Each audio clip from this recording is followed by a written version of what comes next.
Okay, good day mga ka-EB. Welcome to Go E-Vehicle.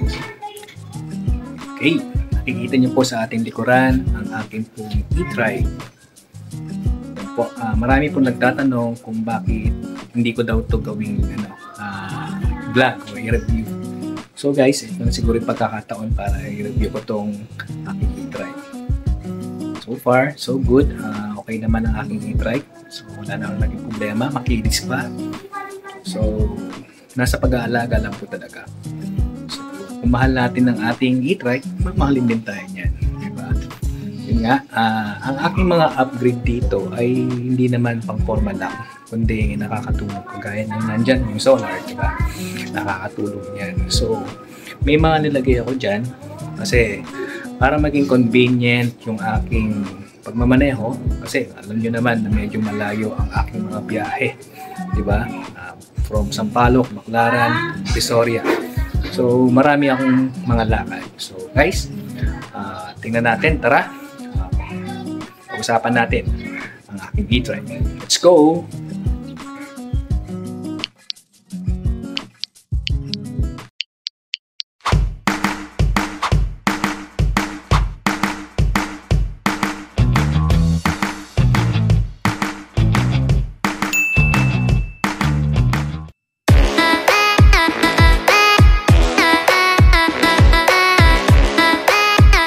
Mga ka-EB, kung interesado po kayo sa mga ganitong content na pinag-uusapan natin po mga e-bike, e-trike, ay please paki-subscribe naman dyan sa ating channel para naman ma-notify kayo sa tuwing meron akong bagong upload tungkol sa ating mga e-bike.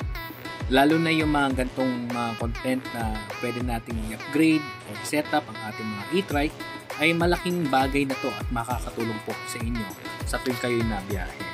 At supportahan nyo rin po ang ating mga kapwa vlogger na nagbablog o nagre-review ng mga ganitong mga electric vehicle.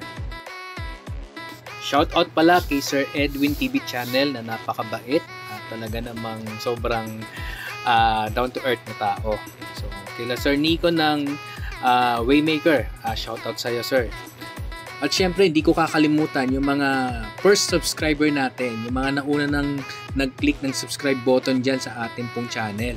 Shout out sa inyo guys.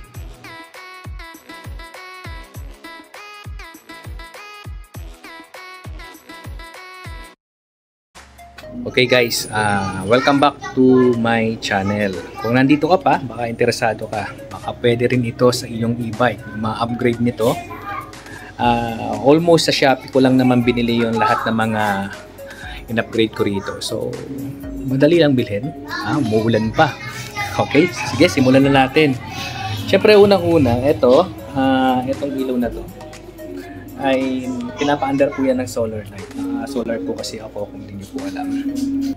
Yung nasa ilalim po ng headlight, yan po yung solar light. Ito, batang may laban dahil may gasgas ng mga bata. Okay. So, of course, shout out po pala kay Sir Edwin TV channel. Ayan, sa mga nanonood at subscriber po ni Sir Edwin. Okay. Sige, syempre, of course, ito. Unang-una, itong fog light ko. Mamaya, papakita ko po sa screen yung ilaw niyan. Ito po yung white po yung nabili ko. Nilagyan ko lang po ng chameleon tint para magkulay yellow. Para mas maliwanag paggabi. Nakikita nyo dyan na maliwanag po yung kanyang fog light, no? Ayan, tingnan natin. Yan po siya. Ganyang kaliwanag ang kanyang fog light. Papatayin ko po yung ilaw. Then bubuksan. Okay, diba? Iba pa rin pag meron pong fog light po talaga, lalo na pag umuulan. Yan po yung mga nilagay ko na. So ito ay pinahabaan ko, kumbaga bumili ako hanggang dito lang dati din. Bumili ako ng mas mahaba, tsaka ako na lang kinat dito para at least hindi tatama dito. So gaya nga sabi ko, yung ibang mga e-bike hindi ganun kahaba yung kanilang tawag dito ang wiper. Okay. Okay, yan po yung solar panel na pinapatakbo niya ito. Hindi ito sa battery direkta.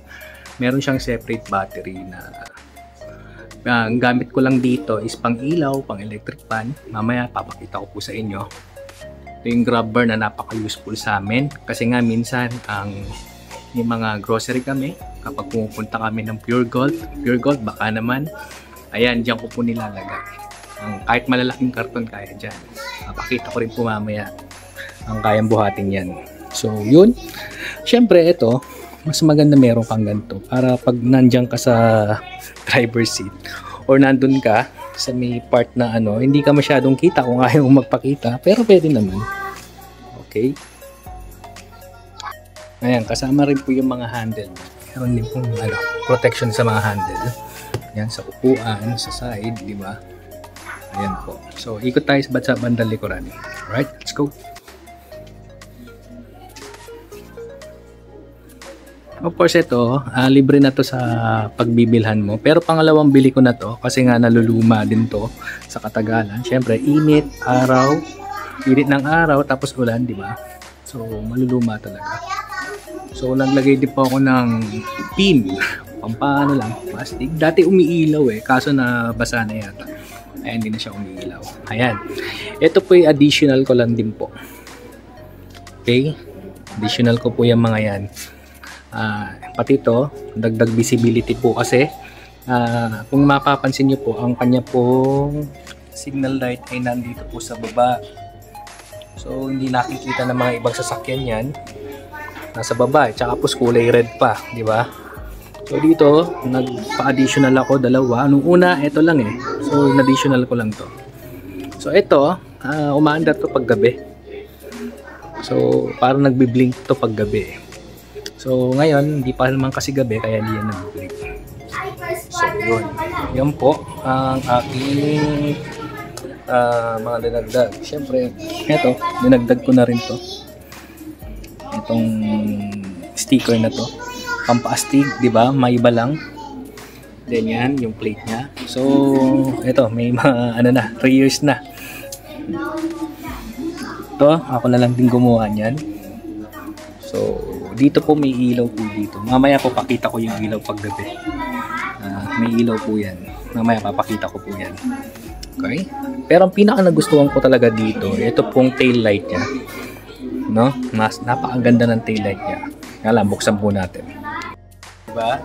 Pero hindi yan ang pag-uusapan natin. Pag nag-uusapan natin dito, ano yung mga dinagdag natin dito sa ating i2sa? Para maging convenient at kapakipanginabang, para pag nasa daan ka, ay halos nasa yun na. Ang wala na lang dito, aircon. So, sige, pasok tayo dito sa sa upuan niya. Okay? Sige, nandito na rin to. Ito yung isa sa mga dinagdag ko na seatbelt para sa aking 4 years old na anak. Dati, nung binili ko to, 3 yata. Magto-2 pa lang siya. So, ngayon 4 na. Pero kasya pa rin sa kanya to, na-adjust naman to So, maganda to kapag halimbawa, nangyari na po kasi dati sa akin ay bigla akong napapreno dahil may tumawid na bata. Yung anak ko ay talagang napunta siya rito. Nasalo ko lang ng konti. Nung time na yon bumili na ako. Para at least bigla ang preno man ay hindi titilapon yung ating anak. Lalo na yung mga minor de edad pa gaya ng 2 years old, 3 years old, diba? Medyo alanganin pa. Medyo hindi pa nila kaya protektahan masyado yung kanilang sarili. Okay, ano ba yung mga dinagdag ko dito sa loob? Actually, ang nagpaganda talaga dito itong kulay pula. Kasama to sa kanyang tarapal. Ako na lang din ang naglagay nito dahil pag pinakabit mo sa mga technician ay medyo busy sila, nagmamadali at hindi nila ma-fix ng ganito kaayos. So, alam nyo yan guys. May mga nagmamadali. So, ito yung isa sa mga binili ko, electric fan. Actually, dalawa yan. Sa harap yung isa. Ito ay, yan, napapaandar din siya ng solar. Pero ang gamit ko sa likod ngayon, naka-attach siya sa sa kanyang e-bike mismo. Sa battery ng e-bike. Kasi nga, pag dalawa yung umaandar, hindi naman kaya. So, pag isa lang kaya, yun, di ba? So, yan. Yan po yung mga nakalagay po dito.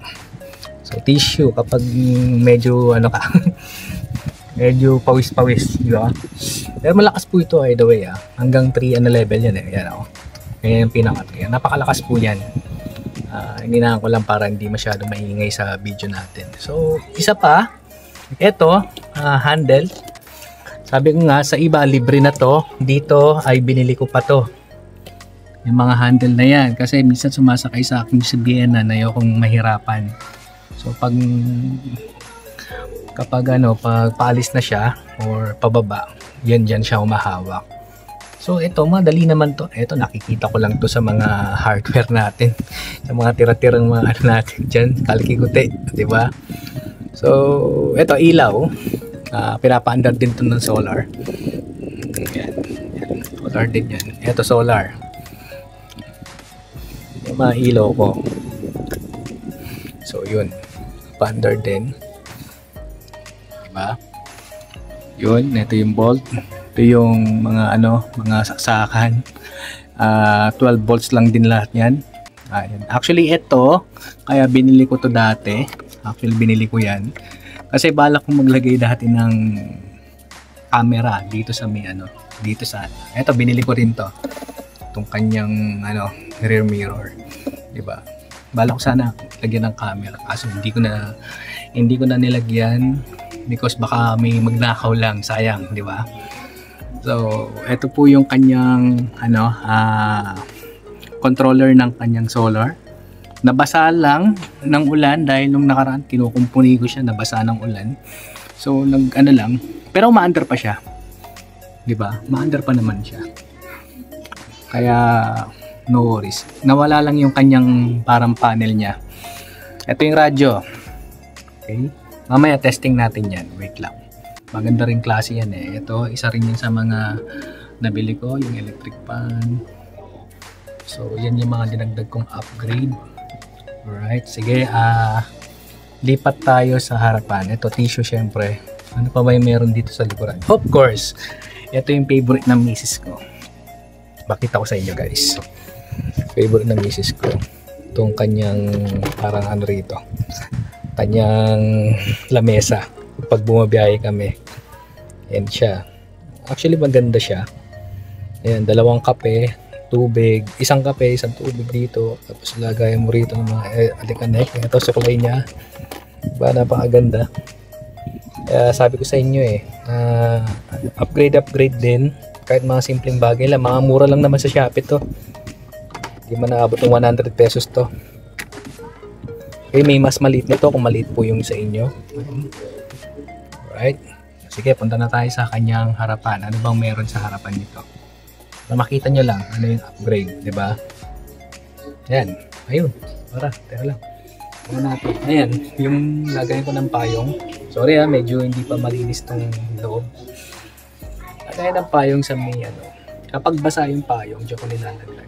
So, maganda rin. Diyan ko na rin nilalagay yung payong. Ayan, meron akong basurahan doon. Sabi ko nga sa inyo, huwag tayong magkalat. Para hindi tayo lumubog dito sa ating ating city, ng Metro Manila. Ayan, lubugin. Konting ulan lang, di ba? So, tayo rin minsan ang may kadahilanan kung bakit tayo nalubog. Alright? Sige. Alright, punta tayo sa harapan para makita natin ano yung mga dinagdag natin doon. Okay, ang dinagdag natin dito, syempre itong cellphone holder para pag nagbibiyahe tayo, meron tayo nakikita. Ayan, no? Nakikita natin yung cellphone natin kung may tatawag, kung may text, diba? Habang traffic. Okay, yung time. Ayan, orasan yan. Ayan, 2:00. Actually, parang hindi naman 2:00, parang alam ko ano na to low bat na to. So, kailangan palitan ng baterya. So, ano pa? So, ito yung patayan ko ng solar. Halimbawa, sample, gusto kong patayin kasi minsan yung mga bata, pindot ng pindot, nabubuksan nila yung solar. Diba, hindi naman siya connected sa battery natin sa e-bike. So, pagpatay yung e-bike, pag nabuksan nila yung solar yung ilaw, yung electric fan na maandar, ito yung patayan ko para at least ito yung pinaka kill switch ko ng solar. Yan, ito yung ilaw sa likod, yung kaninang sinabi ko. Mamaya papakita ko po. Yan, sa screen. Sige, titingnan natin. Yan, sa ilaw sa likod. Of course, ito yung sinasabi ko sa inyo na ang aking pong e-bike ay hindi po equipped ng voltmeter. Ano lang siya, bar meter lang. So, I need to see kung ilang volt talaga yung kanyang baterya. Kaya bumili po ako nito. Sa ngayon, ay medyo full charge pa po siya. Lagpas pa siya ng 60 volts. Diba? Ayan.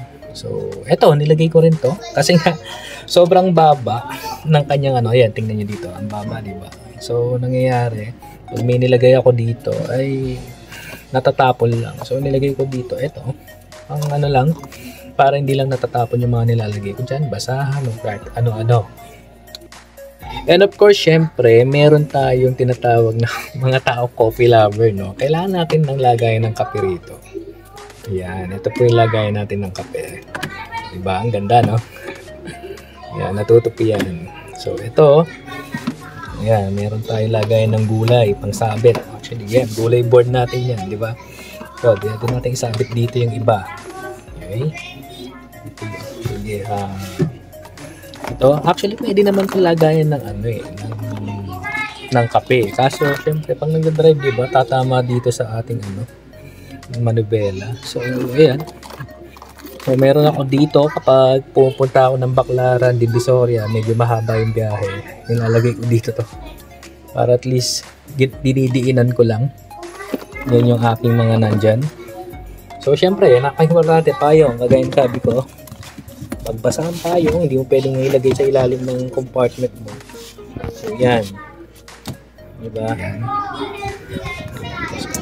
Ito, connected to sa battery, pero yung isang ano natin, ito connected sa solar to. Depende kung saan mo gagamitin, kung gusto mo solar.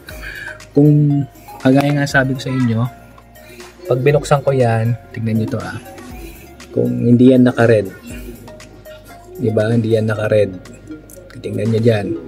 Pero pag binuksan ko, magre-red yan. Ibig sabihin yan, gumagana yung solar ko. Pag ganyan, dito sa harapan, sa likod, no? Meron naman akong rekta sa solar, kagaya nito, directed na to sa solar eh. So hindi naman masyadong kinakalikot ng bata to. Kasi sa control panel na ng solar yan eh. So, yan, pwede ka na mag-charge din dyan ng cellphone, kaya lang medyo matagal kasi hindi nakapatay ang battery eh. Nakapatay ang battery. Ayan, pinapatay ko rito. Pero pag binuksan ko yan, lalakas, dito ka na mag-charge din ng kanyang battery. Then syempre meron akong pang type C. Yan, nalagay ko dyan. Okay, ito may patayan din tong kanyang ano, pero hindi ko na pinapatay yan. So yan, so yung mga nigay, ako lang din po lahat ng gumawa niyan. So nagpatulong din tayo sa electrician para yun, kung saan ako magtatap ganun. So ano pa ba, ito papaandarin ko to wala yung isang cellphone ko. Wait lang kunin ko lang. Okay guys, ayan. Testing natin yung kanyang speaker. Ayan. Dito sa cellphone ko. Ayan. Favorite ko yung mga worship song. Diba? So, yun lang muna. Ayan. Victory worship song. Ayan.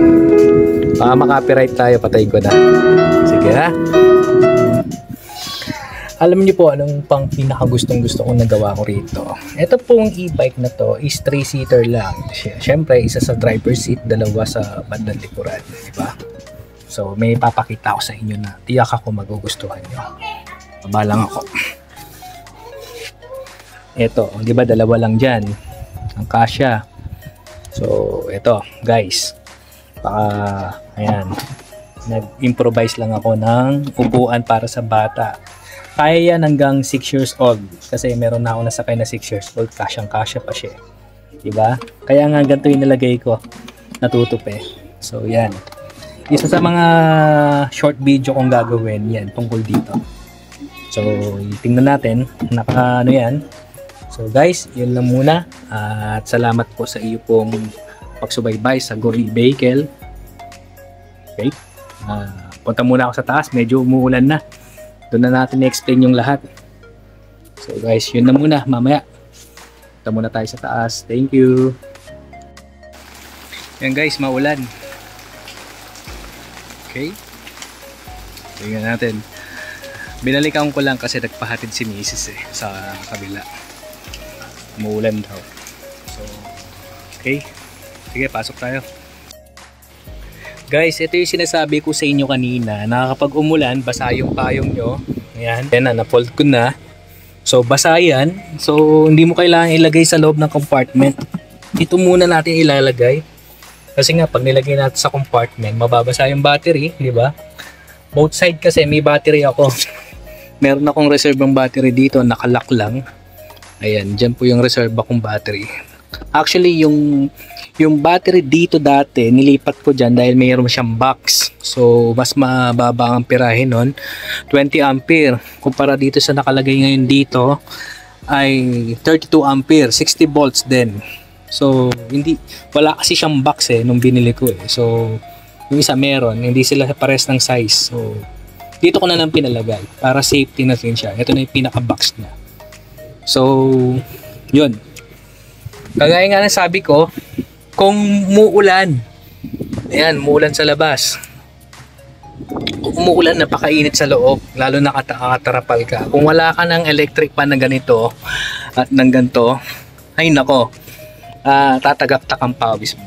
Tapos, yung sinasabi ko kanina na windshield, dati ang windshield ko, eto lang, ganyan lang ang nasa sako.